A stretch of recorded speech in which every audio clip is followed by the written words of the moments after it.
우리 새생명 전도 축제 날이 이제 2주 앞으로 다가왔습니다. 우리는 지금 마음의 태신자들을 품고 우리 공동체적으로 함께 기도하고 있는 중입니다. 우리가 전도하는 일에 있어서 기도하는 것이 꼭 필요한 것이냐라고 하는 생각을 할 수가 있는데요. 이 부분에 대해서 우리 전도자의 대부 또는 전도자의 대명사라고 할 수 있는 위대한 복음 전도자 사도 바울의 말을 우리가 보면 상당히 도움이 될 것 같습니다. 먼저 한번 바울이 어떻게 말하고 있는지를 보겠습니다. 에베소서 6장 19절 말씀입니다. 자막을 통해서 같이 한번 보도록 하겠는데요. 에베소서 6장 19절 다 같이 한 목소리를 읽겠습니다. 또 나를 위하여 구할 것은 내게 말씀을 주사 나로 입을 열어 복음의 비밀을 담대히 알리게 하옵소서 할 것이니. 에베소 교회 성도들에게 부탁하고 있는 것입니다. 나로 입을 열어 담대히 복음을 전할 수 있도록 너희들은 나를 위하여 기도해 달라.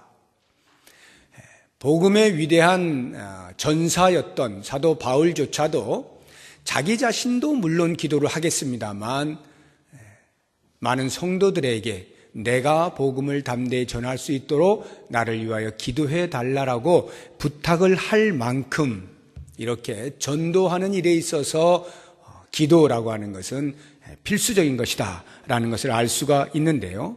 오늘 우리가 읽은 이 본문의 말씀을 통해서 한 번 더 구체적으로 살펴보도록 하겠습니다. 오늘 6절, 7절의 말씀 속에 파수꾼이 나오는데요.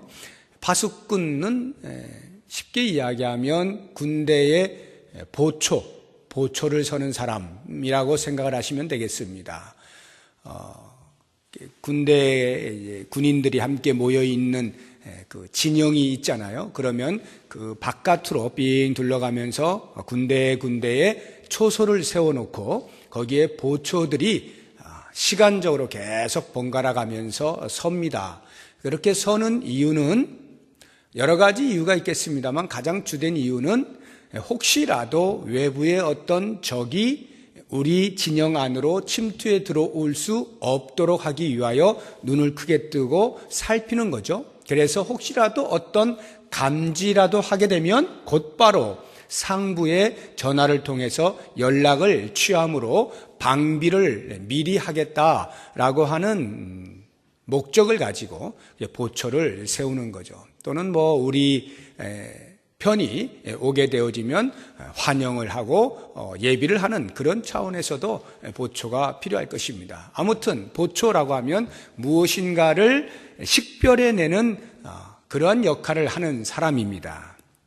그런데 오늘 본문에 나오고 있는 이 파수꾼 보초의 역할은 그런 일상적인 우리의 상식과는 조금 다른 사명을 가지고 있다는 것을 알 수가 있는데요. 먼저 6절을 보시게 되면 예루살렘이여 내가 너의 성벽 위에 파수꾼을 세우고 그들로 하여금 주야로 계속 잠잠하지 않게 하였느니라. 주야로 계속 잠잠하지 않게 하였다. 밤낮 없이 외치는 사명을 가졌다는 거예요. 보초는 이렇게 외치는 그런 사람은 아닙니다. 밤낮 없이 외치는 사람이 아니죠. 위기의 때에만 그러는 것인데 여기에 보초는 밤낮 없이 외치라라고 하는 그러한 사명을 받은 것을 알 수가 있습니다. 그 다음 6절 뒷부분에 보면 너희 여호와로 기억하시게 하는 자들아 너희는 쉬지 말며 여호와로 기억하실 수 있도록 쉬지 않고 아뢰는 사명을 받았다라고 하는 것입니다. 여호와를 일깨워드리라는 게 상기시켜드리라는 거예요. 그리고 세 번째 7절 보니까 또 여호와께서 예루살렘을 세워 세상에서 찬송을 받게 하시기까지 그로 쉬지 못하시게 하라. 예루살렘이 세상으로부터 칭송을 받도록 하나님께서 하시게 하기 위해서 끊임없이 아뢰라는 거예요. 쉬지 못하도록 계속해서 그 일을 하시도록, 다시 말하면 여호와의 구원 사역을 쉬지 못하시도록 아뢰는 일을 하는 것이 이 파수꾼의 역할인 것입니다. 한마디로 이야기하면 이 본문에 나오고 있는 파수꾼은 중보 기도자인 것을 알 수가 있습니다. 어떤 중보 기도자냐? 여호와께서 사람을 구원하는 일을 쉬지 못하시도록 기억하여 계속 그 일을 하시도록 끊임없이 밤낮 없이 아뢰는 역할을 하는 것이 이 본문에 나오는 파수꾼의 사명인 것입니다. 그러면 우리가 한번 생각을 해볼 때 마치 하나님께서 무슨 건망증이라도 있으신 것처럼 가끔 깜빡깜빡 하시는 분인 것처럼 우리에게 하나님께서 깜빡깜빡 하지 못하시도록 계속 기억나도록 수시로 말씀을 드리라 라고 하는 것은 하나님은 원래 기억하지 못하심이 없는 전능하신 분이시죠. 어느 것 하나를 기억 못하시는 것이 있으시겠습니까? 온 우주 만물을 직접 말씀으로 지으시고 그 우주 만물이 자연스럽게 순리대로 돌아갈 수 있도록 모든 것을 운행하시는 능력의 하나님이 기억하지 못하실 것이 뭐가 있겠어요? 그런데도 불구하고 마치 여호와께서 깜빡깜빡 하시는 것처럼 표현을 하는 이유가 무엇인가? 만약 너희가 어떤 일을 아뢰면, 나에게 말하면 내가 마치 중요한 일을 까먹고 있다가 그것을 생각나게 해준 고마운 사람처럼 너희를 대해주겠다. 이런 말 아니겠습니까? 더 쉽게 이야기하면 너희가 만약 나에게 기도하면 마치 그 기도 소리를 듣고 내가 이러고 있을 때가 아니지 하고 구원의 사역을 계속 하실 것처럼 그렇게 표현을 하고 있는 것입니다. 그래서 오늘 본문을 보면 직접 파수꾼을 세우시는 모습을 볼 수가 있는데요. 6절 다시 보시면 예루살렘이여 내가 너의 성벽 위에 파수꾼을 세우고, 내가 너의 성벽 위에 파수꾼을 세우고, 여기 내가가 누굴까요? 내가 보시면은 이제 조금 도움이 되기 위해서 61장을 한번 보십시오. 바로 앞에 61장을 보시면 이렇게 돼 있죠. 1절에 주 여호와의 영이 내게 내리셨으니 이는 여호와께서 내게 기름을 부으사. 자, 벌써 여기만 보아도 여기 나가 여호와 하나님이 아니시라는 것은 알겠죠.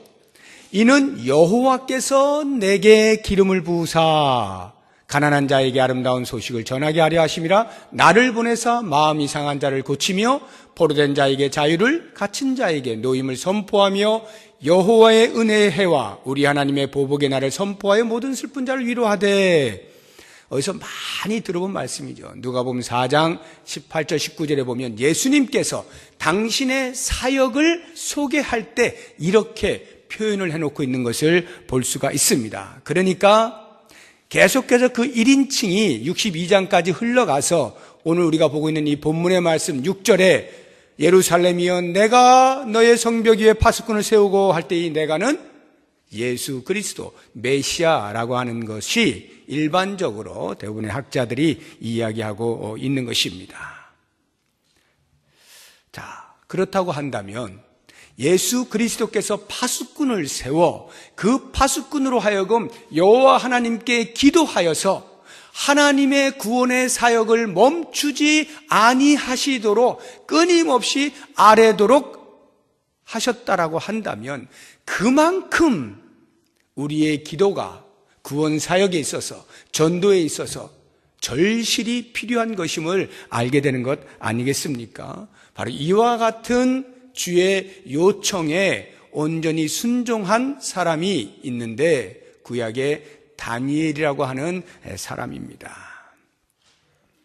자, 우리가 이 기도하면 반드시 주님께서 내 기도를 들으시고 움직이신다라고 하는 이 기도가 전도하는 일에 우리의 기도가 없어도 하나님의 구원 사역은 분명히 이루어질 것 같은데, 왜냐하면 그 구원은 우리와 별개로 하나님의 성부, 성자, 성령, 삼위 하나님의 단독적 사역 아닙니까? 우리의 도움이 필요치 아니한 그런 사역임에도 불구하고 왜 기도를 요청하시는가라고 하는 것을 먼저 우리가 에스겔의 목소리를 통해서 한번 들어보고 그 다음 다니엘을 살펴보도록 하겠습니다. 에스겔서 36장 35절부터 38절까지의 말씀, 우리 자막을 보시고 같이 한번 천천히 읽어보도록 하겠습니다.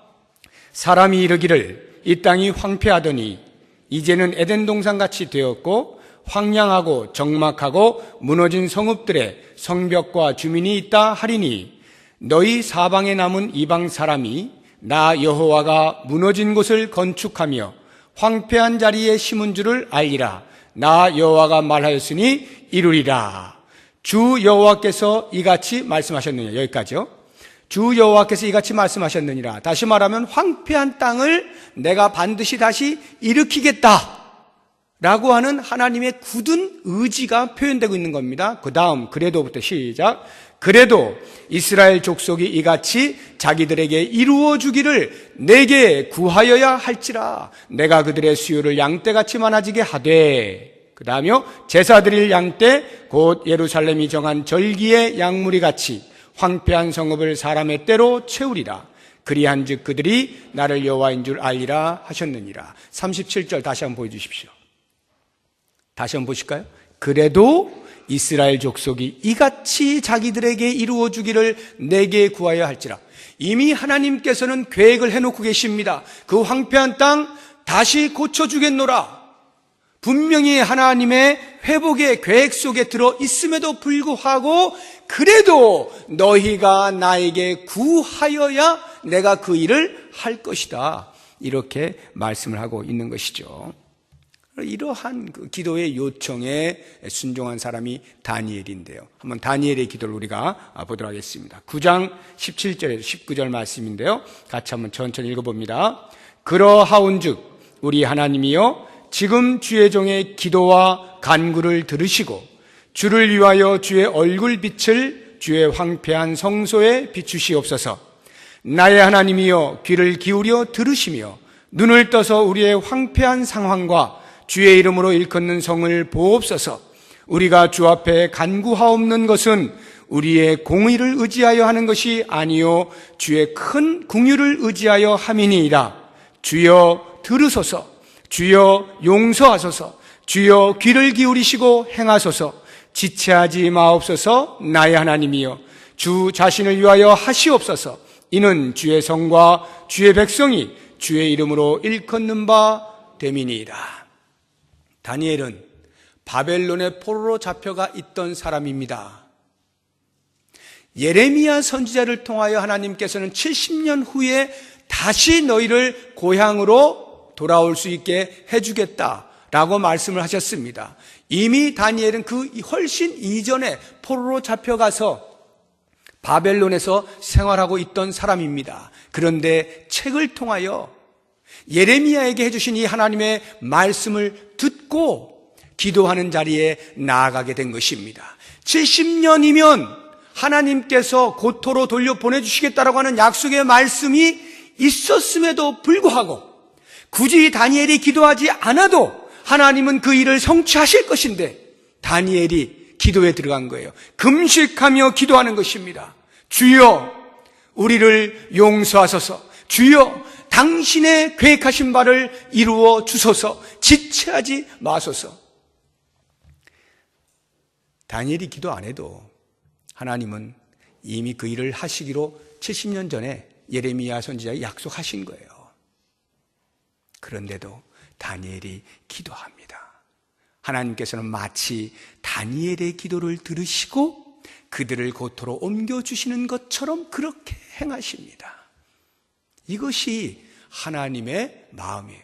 우리를 당신의 구원사역에 적어도 기도라고 하는 것으로 동참할 수 있는 기회를 주고 계시는 것입니다. 사랑하는 여러분, 왜 하나님께서는 우리들에게 기도를 요청하실까요?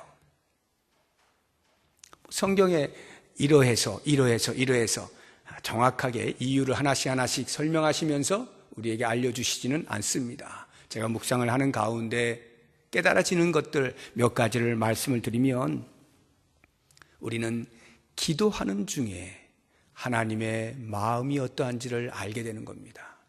잃어버린 백성을 향한 하나님의 마음을 조금이나마 헤아릴 수 있게 되는 것입니다.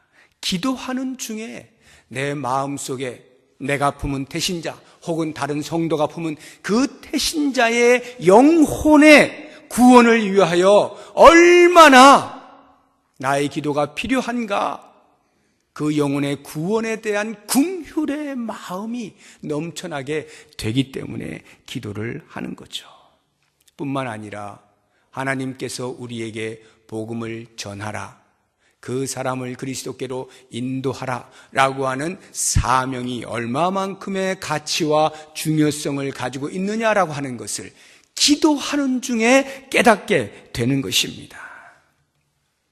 혹이라도 우리의 연약한 마음, 남에게 말하는 것이 어눌하고 마음이 두근두근거리고 이런 말 하는 것이 쉽지 아니한 사람에게 기도하는 가운데 담대함을 주시고 열정을 주셔서 다가설 수 있도록 하기 때문에 기도하는 것입니다. 그리고 중요한 것은 그렇게 기도할 때야만이 비로소 우리는 혹 우리의 힘으로 열매를 맺는다 할지라도, 우리가 말을 하여서 그 말을 듣고 한 영혼이 또는 10명의 영혼이 다가올 때에 그것이 내가 한 것이라고 말하지 아니하고 하나님의 열심히 구원을 이루었다라고 말할 수 있게 되기 때문입니다. 기도하지 않으면 혹 내가 열매를 거둘 때 그것이 나의 힘이라고 교만에 빠질 수가 있는 거예요.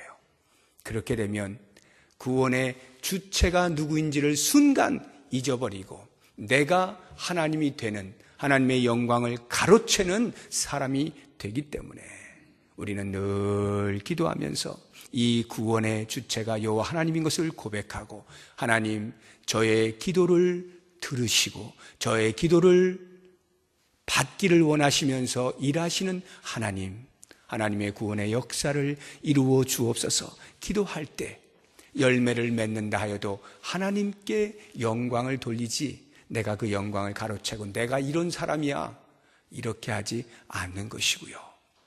기도할 때야만이 그 한 영혼이 주 앞에 나와 주를 고백하는 그것을 보면서 그 기쁨이 배가가 되는 것이죠. 기도할 때야만이 누릴 수 있는 큰 기쁨 아니겠습니까? 사랑하는 여러분, 지금 우리 교회가 기도하고 있는 중입니다. 세례집중 새벽기도를 통해서 새벽마다 우리가 품은 태신자, 우리 성도들이 품은 태신자, 같은 마음으로 품고 누군지도 모르지만 관계 하나만을 보고 또 관계조차도 모를 수 있는 이름을 불러가면서 그 영혼이 주 앞으로 나와 구원받을 것을 소망하면서 기도하고 있습니다. 한 끼 금식한다 하여 하나님께서 무슨 큰 감동을 받으시고 그 기도를 들으시겠습니까? 많은 이렇게 우리의 기도를 간절히 원하시는 하나님께서 그래도 우리의 자신을 돌아보고 한 끼를 금식하면서 잊지 아니하고 기도할 때 하나님께서 마치 그 기도를 들으시고 일하시는 것처럼 우리에게 보여주시겠다 약속하지 않습니까? 어찌하든지 우리는 이 모양 저 모양으로 계속 기도하면서 하나님의 일하심을 구하는 거죠. 저는 바로 이 기도의 시간들 속에서 이미 하나님께서는 일하시고 계시다라고 하는 확신이 섭니다. 구원의 역사가 어느 때 일어날지 알 수 없지만 하나님께서는 우리의 기도를 들으시면서 계속하여 그 사람을 향하여 구원의 사역을 일으키실 것이고, 뿐만 아니라 우리는 그 모습을 보면서 하나님 앞에 감사하고요, 더군다나 그 하나님의 마음을 헤아리면서 내 믿음이 더 자라나는 이것이 이미 하나님 앞에 우리가 받을 수 있는 놀라운 복 아니겠습니까? 기도하는 그 시간이 이미 우리에게는 결과로 주어지는 축복입니다. 이러한 기도의 시간, 우리 모두가 참여하면서 하나님의 마음에 동참할 수 있는, 그래서 하나님 나라를 함께 이루어갈 수 있는 우리 모두가 될 수 있기를 주의 이름으로 부탁드립니다. 기도하겠습니다. 하나님,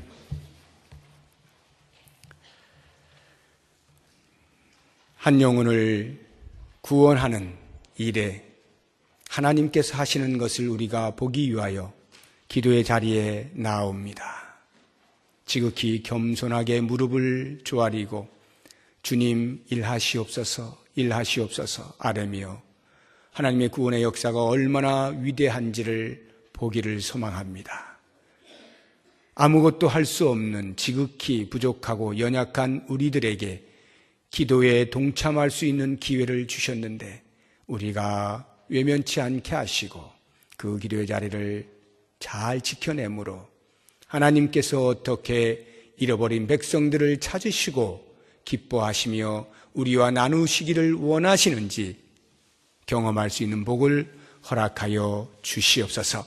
11월 15일 생명전도 축제 당일이 이제 2주 앞으로 다가옵니다. 남아있는 2주 동안에 우리에게 주어진 이 놀라운 기도의 특권을 놓치지 않게 하시고 계속적으로 기도하면서 하나님의 구원 사역에 동참하는 복을 허락하여 주시옵소서. 예수님의 이름으로 기도드립니다.